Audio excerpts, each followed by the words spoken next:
All right, so we're gonna start by servicing the top fans in the 3LHX4500.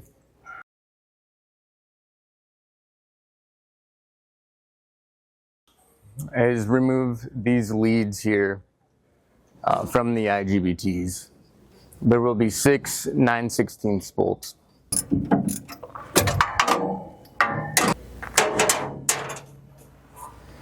All right, I got the nuts off, and now we're gonna remove the leads.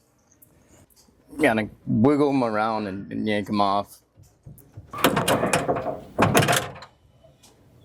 All right, once the leads are removed, you kind of plop them up out of the way, resting them on the inductors. There are now 7 screws holding the fans in place, and we'll just go ahead and remove those. These screw heads are T20 bits. Extensions will be useful for this job. With all the screws removed, the fans will just pull up. There will be a 2-pin connector in there. Once you kind of pry those fans up, you'll be able to reach in and unplug those connectors and then pull the fans out.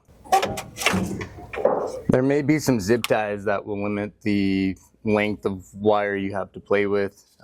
You can get a pair of snips in there and cut those. And so there are top fans. This is a jumper cable that connects the 2 separate fan banks together. We have those removed. They can be serviced and put back in opposite order. All right, now we're gonna replace the lower core fans in the 3LHX4500. So to do that, it'll be a similar process to the top. We'll start by disconnecting the leads from the IGBTs. It'll be the 9/16 wrench and socket.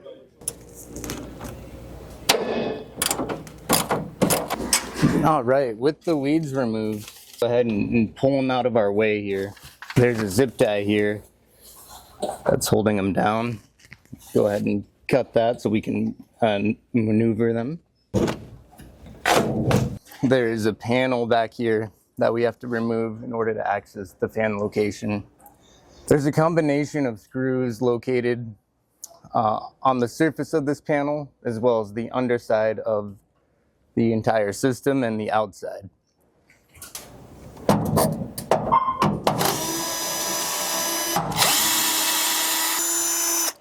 Once that panel is free, you can just go ahead and lay it down. There's no need to actually take this panel out. Be able to see the fan guards. By removing that panel, you already removed a good amount of the screws that are holding the fans in. There will just now be a couple towards the back of the unit on the underbelly of the fans. For these back screws, I grabbed a little ratchet with a quarter inch bit holder. There's not a lot of room back there.